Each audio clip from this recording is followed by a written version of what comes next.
Assalamualaikum warahmatullahi wabarakatuh. Perkenalkan, kami dari kelompok 8 akan mempresentasikan tentang persaingan pasar tidak sempurna. Yang pertama akan dibawakan oleh April. Yang pertama ada definisi pasar persaingan tidak sempurna. Pasar persaingan tidak sempurna adalah jenis pasar di mana penjual dan pembeli memiliki kebebasan untuk menentukan harga dan jumlah barang yang ingin diperdagangkan. Lalu, barang yang diperjualbelikan bersifat beraneka ragam atau heterogen, atau bisa disebut juga bentuk pasar yang mencerminkan sebuah kondisi di mana hanya ada penjual tunggal atau beberapa saja.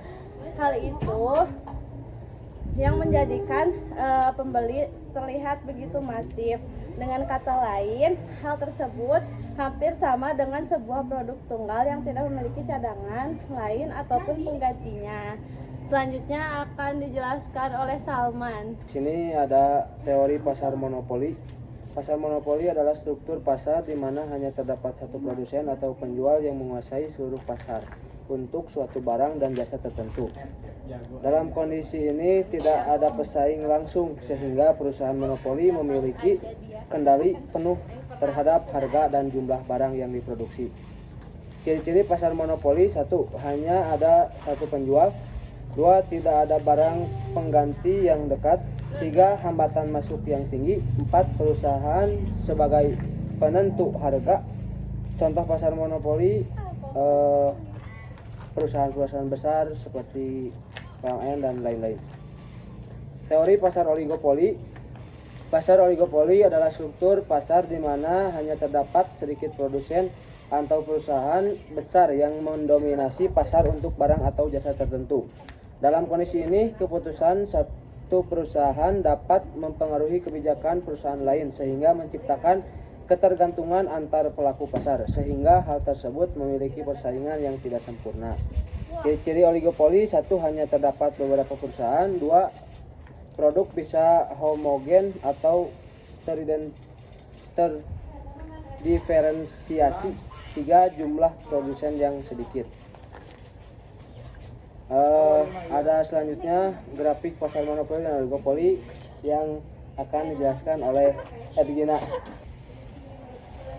Dalam grafik pasar monopoli itu ada kurva permintaan. Kurva permintaan itu miring ke bawah karena monopolis dan penentu harga. Lalu yang selanjutnya itu ada kurva MR atau marginal revenue yang berada di bawah kurva permintaan karena setiap tambahan unit yang dijual harus menurunkan harga. Terus yang selanjutnya itu ada biaya marginal atau MC, itu menunjukkan biaya tambahan untuk memproduksi satu unit barang. Terus yang selanjutnya itu keseimbangan, yaitu monopolis penetapan produksi pada titik di mana MR sama dengan MC, lalu menentukan harga berdasarkan kurva permintaan. Nah terus ada grafik pasar oligopoli.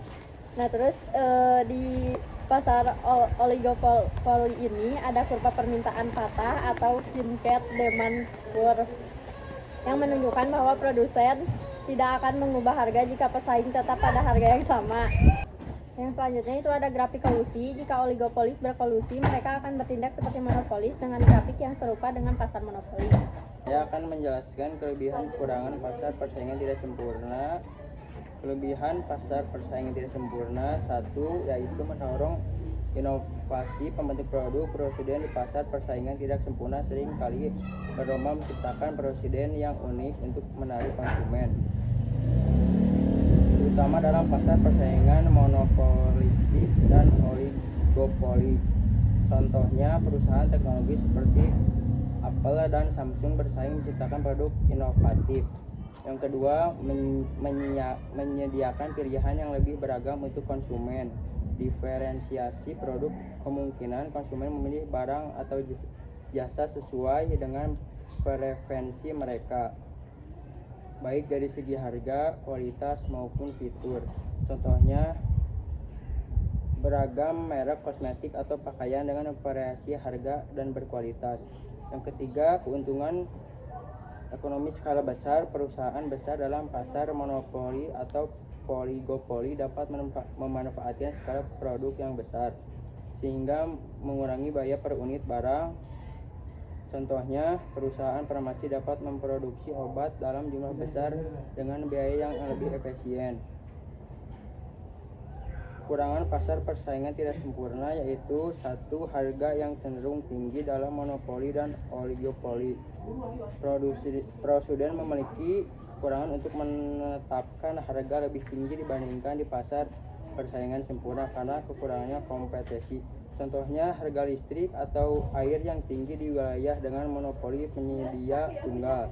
Yang kedua, produksi yang tidak efisien dalam monopoli. Produsen tidak bermotivasi untuk meningkatkan efisiensi karena tidak adanya tekanan kompetitif. Nah, jadi kesimpulannya, pasar persaingan tidak sempurna adalah struktur pasar di mana kekuatan pasar tidak terdistribusi secara merata antara pelaku pasar. Dalam kondisi ini, terdapat hambatan bagi pelaku baru untuk masuk ke pasar. Dari pasar monopoli, hanya ada satu produsen yang menguasai seluruh pasar dan memiliki kekuasaan untuk menetapkan harga, sedangkan pada pasar oligopoli hanya ada beberapa produsen besar yang saling mempengaruhi kebijakan harga dan produksi. Pasar persaingan tidak sempurna memiliki dampak besar terhadap perekonomian baik secara positif maupun negatif. Oleh karena itu, pemahaman mendalam mengenai konsep ini sangat penting untuk merumuskan kebijakan yang dapat mengoptimalkan manfaat serta meminimalkan dampak buruknya bagi masyarakat dan ekonomi secara keseluruhan. Sekian dari kelompok kami, mohon maaf apabila ada kekurangan dan kesalahan kata. Wassalamualaikum warahmatullahi wabarakatuh.